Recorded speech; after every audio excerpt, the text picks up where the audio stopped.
మీ మోకాల నొప్పులకు ఎటువంటి సర్జరీ లేకుండా ఎపియాన్ పెయిన్ క్లినిక్ అందిస్తున్న అత్యాధునిక చికిత్స.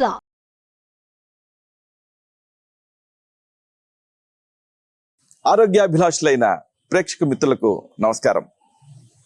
నా పేరు డాక్టర్ చిరుమామిళ్ళ మురళీ మనోహర్, ఎండి ఆయుర్వేద, ప్రొఫెసర్, హైదరాబాద్. ఈ కార్యక్రమంలో మనం తెలుసుకోబోయేది ఆముదంలో దాగున్న ఔషధ రహస్యాల గురించి. ఆముదం గురించి చెప్పాల్సి వస్తే చుండ్రులో దీని పనితీరు అమోఘం. అందుకే మీరు గమనించారో లేదో, ఏదో మనం ఆముదం రాసుకున్న వాళ్ళని గేలు చేస్తూ ఉంటాం, కానీ గ్రామ ప్రాంతాలలో కొంతమంది ఈ కేశ తైలం కింద ఆముదాన్ని వాడుతూ ఉంటారు. వాళ్ళకి జిడ్డు కావటం ఇలాంటి అసౌకర్యాలు ఉంటాయేమో కానీ చుండ్రు మాత్రం ఉండదు. ఇది ఏదో అలా క్యాజువల్గా చెప్పేది కాదు, సాక్ష్యాధారాలతో సహా రుజువైంది. అంటే గ్రామ ప్రాంతాలలో చుండ్రు ఎందుకు తక్కువ ఉంటుంది అని కొన్ని వేల మందిని పరిశీలించినప్పుడు ఒక నిజం తెలిసింది ఏంటంటే, వీళ్ళకి ఆముదం వాడే వాళ్ళకి చుండ్రు వచ్చేటువంటి అవకాశం తక్కువ అని. ఎందుకంటే దానికి anti fungal, anti bacterial, anti viral గుణాలు ఉంటాయి కాబట్టి మీకు ఇబ్బంది లేకపోతే, లేదా తలస్నానానికి ముందు ఆముదాన్ని రాసుకుంటూ తర్వాత తలస్నానం చేస్తూ ఉంటే చుండ్రు ఇబ్బంది పెట్టదు. ఇక మరొక ముఖ్యమైన సమస్య చాలా మందిని ఇబ్బంది పెట్టేది ఏమిటంటే నిద్ర పట్టకపోవటం. కనీసం వారానికి ఒకసారి శరీరం అంతా చక్కగా ఆముదాన్ని రాసుకొని బాగా మర్దించి ఆ తర్వాత నీళ్ళతో స్నానం చేస్తూ ఉండండి, వేడి నీళ్ళతోటి. దీంతో మీ శరీరం ఆరోగ్యంగా ఉంటుంది, ఉండటమే కాదు చర్మం చక్కటి మృదుత్వాన్ని సంతరించుకుంటుంది. అంతేకాదు చక్కటి సుఖ నిద్ర మీ సొంతం అవుతుంది. ఇక కొంతమందిలో చూస్తూ ఉంటాం, మల విసర్జన అనేది వేళాపాళా లేకుండా జరుగుతూ ఉంటుంది. దీంతో ప్లాన్ చేసుకోలేరు, ఆఫీస్కి వెళ్దామని బయలుదేరతారు, తీరా దారి మధ్యలో కాస్త సెన్సేషన్ మొదలవుతుంది, లేకపోతే ఆఫీస్ మధ్యలో వస్తూ ఉంటుంది. ఇలాగ వేళాపాళా ఉండదు దానికి. మామూలుగా పొద్దున్నే సుఖ విరేచనం అయితే నో ప్రాబ్లం, కానీ చాలా మందికి అలా అవ్వదు. అలాంటప్పుడు ఈ ఆముదం అనేది చాలా చక్కగా పనిచేస్తుంది. అయితే ఇక్కడ మీరు వాడుకోవాల్సింది ఆముదం వేరుని ఎండబెట్టి పొడి చేసుకోండి, నిల్వ చేసుకోండి.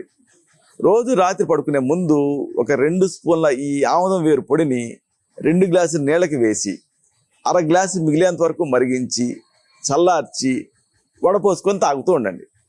దీంతో ఇది సుఖ విరేచనకారిగా పనిచేస్తుంది. మెయిన్గా టైంని రెగ్యులేట్ చేస్తుంది. అంటే వేళాపాళా లేకుండా వచ్చేటువంటి ఈ మల విసర్జన కంట్రోల్ చేసి ఉదయమే మల విసర్జన జరిగేలా చేస్తుంది. చాలా సింపుల్ చికిత్స ఇది. ఇక మరొక సమస్య, బాలింతలకి పాలు ఇవ్వాలని ఉంటుంది, కానీ పాలు తగ్గిపోతూ ఉంటాయి. ఇది మోడర్న్ మదర్స్కి పెద్ద సమస్య ఇది. ఇలాంటప్పుడు బాలింతలలో తిరిగి పాలు పెంచడానికి ఈ ఆముదం అనేది చాలా చక్కగా పనిచేస్తుంది. బాలింతల ఈ రొమ్ములకి ఆముదాన్ని మర్దనా చేసుకోవాలి, ఆముదాన్ని పూసి కాస్త మసాజ్లా చేసుకోవాలి. అలాగే ఆముదం ఆకులు, వాటిని కాస్త నిప్పుల మీద కానీ మంట మీద కానీ వేడి చేసి వెచ్చజేసి ఆకుల్ని రొమ్ముల పైన కాపడం లాగా పెట్టుకోవాలి. దీంతో ఆ స్తన్యోత్పత్తి గ్రంథులకి స్టిమ్యులేషన్ అందుతుంది, పాలు సమృద్ధిగా ఉత్పత్తి అవుతాయి. ఇక మరొక సమస్య, పులిపిర్లు. ఈ వాట్స్ని తగ్గించడం పెద్ద ఛాలెంజ్. ఎందుకంటే పులిపిల్లని గిల్లినా ఏదైనా చేసినా మళ్ళీ ఆ పక్కనే ఆ పులిపిల్లు తయారవుతూ ఉంటాయి. ఈ వాట్స్ని తగ్గించడానికి ఆముదం అమోఘం పనిచేస్తుంది. ఎలాగో తెలుసుకుందాం. ప్రతిరోజు ఆముదాన్ని ఆ పులిపిరి పైన జస్ట్ అప్లై చేస్తూ ఉండాలి, పైపోతగా. ఇలా రాస్తూ ఉంటే కొన్ని రోజుల్లో అవి ఊడి పడిపోతాయి.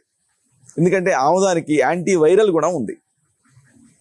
ఇక మరొక సమస్య చాలా మందిని ఇబ్బంది పెట్టేది, ముఖ్యంగా మహిళల్ని, బైస్ట్ నొప్పి, మెన్స్ట్రువల్ క్రాంప్స్. ఈ మెన్స్ట్రువల్ క్రాంప్స్ గురించి ఎంత ఇబ్బంది పడతారంటే, మెన్సెస్ అంటే చాలు భయపడిపోతూ ఉంటారు, పీరియడ్స్ అంటే చాలు. ఇలాంటి సందర్భాలలో ఆముదం అనేది ఒక చక్కటి రెమెడీగా పనిచేస్తుంది. ఇక్కడ మీకు కావాల్సింది ఆముదం ఆకుల్ని వేడి చేయండి, వేడి చేసి పొత్తి కడుపు మీద కట్టుకోవాలి. దీంతో ఆ బైస్ట్ నొప్పి తగ్గుతుంది. అలాగే మెన్స్ట్రుయేషన్ సరిగ్గా సక్రమంగా విడుదలవుతుంది, మెన్స్ట్రువల్ బ్లడ్ అనేది. దీంతో ఇక ఆ కంజెషను, ఆ పెయిన్, ఇలాంటి వాటి నుంచి రిలీఫ్ వస్తుంది.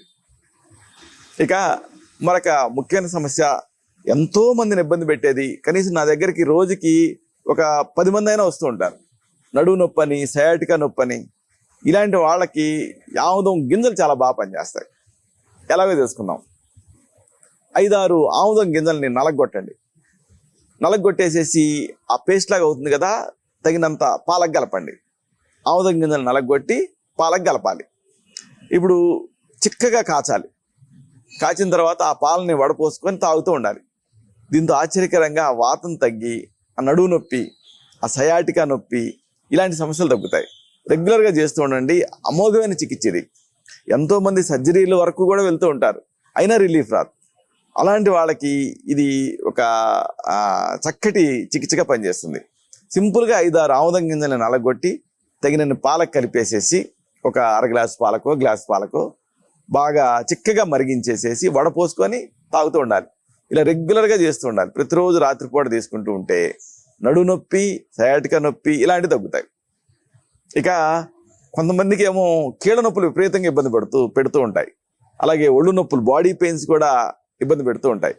ఇంకా కొంతమంది ఉంటారు, టెస్టులలో ఏమి దొరకదు కానీ విపరీతమైన బాడీ పెయిన్స్, ఫైబ్రోమయాలజీ అంటాం.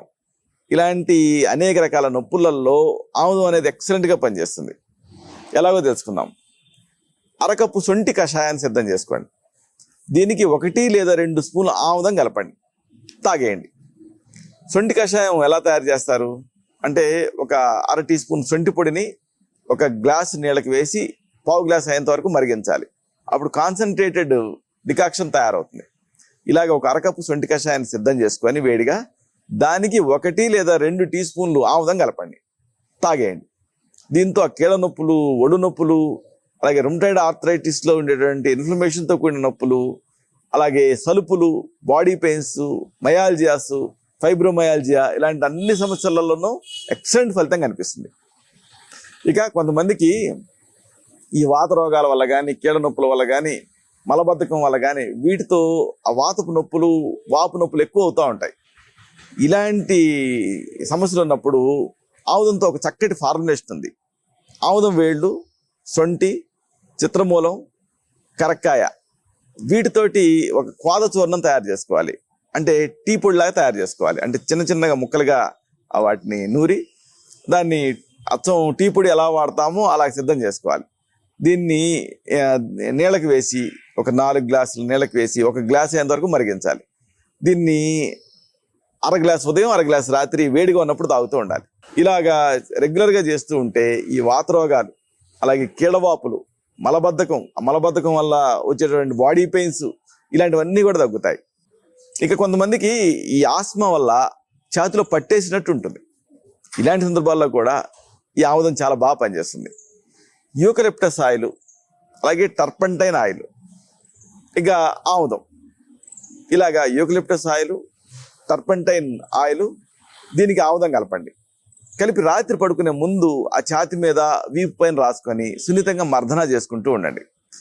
దీంతో ఆ ఊపిరితిత్తులకు సంబంధించినటువంటి ఆయాసం ఇబ్బంది పెట్టకుండా ఉంటుంది.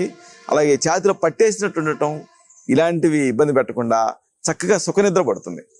కాబట్టి ఆ కంజెషన్, అసలు ఆస్మా అంటేనే ఒడిసి పట్టుకున్నట్టుగా టైట్గా అనిపించడం ఛాతిలో, దీన్ని ఇది రిలీవ్ చేస్తుంది. చాలా చక్కటి మెడిసిన్ ఇది. యూకలిప్టస్ ఆయిల్, టర్పంటైన్ ఆయిల్, ఆముదం మూడింటిని ఈక్వల్ ప్రపోర్షన్స్లో కలిపి నిల్వ చేసుకొని ఛాతి మీద రాసుకొని కాస్త మర్దన చేసుకొని అలాగే హాట్ వాటర్ బ్యాగ్ తోటి కాపడం పెట్టుకోవాలి. దీంతో రిలీఫ్ వస్తుంది. ఆ కంజెషన్ నుంచి మీకు ఉపశమనం వస్తుంది. ఇక చంటి బిడ్డల్లో మలబద్ధకం ఉన్నప్పుడు ఏం చేయాలి? ఇది తల్లిదండ్రులకు ఒక పెద్ద సవాల్. దీనికి చంటి బిడ్డల్లో మలబద్ధకం ఉన్నప్పుడు ఒక చమత్కారమైనటువంటి చికిత్స పద్ధతి ఉంది.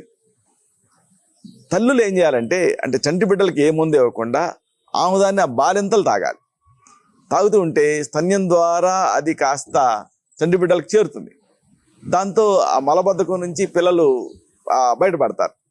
ఇలాగ తల్లి తాగటం ద్వారా, తల్లి పాలిస్తుంది కాబట్టి పాల ద్వారా ఆముదం అనేది బిడ్డలకి చేరి వాళ్ళకి కాన్స్టిపేషన్ నుంచి రిలీఫ్ వస్తుంది. ఇలాగా ఈ ఆముదంతో అనేక రకాల సమస్యలను తగ్గించుకోవచ్చు. అయితే ఇప్పుడు మనం చెప్పుకున్నవన్నీ కూడా ప్రథమ చికిత్సలు, గృహ చికిత్సలు. ఒకసారి ఈ సమస్యలు ఈ చికిత్సల స్థాయిని మించి ఇబ్బంది పెడుతూ ఉంటాయి. అలాంటప్పుడు మీ నాడి చూసి, మీ తత్వాన్ని పరీక్ష చేసి, మీకు మాత్రమే ప్రత్యేకమైన ఆయుర్వేద ఔషధాలు ఉంటాయి. వీటిని తగిన అనుపాన సహపానాలతో ప్రిస్క్రైబ్ చేయాల్సి ఉంటుంది. ఇలాంటి మరొక ఆసక్తికరమైన విషయాన్ని తిరిగి ఇదే కార్యక్రమాల పరంపరలో మనం కలుసుకున్నప్పుడు సవివరంగా, సహేతుకంగా, సమగ్రంగా తెలుసుకుందాం. శుభం.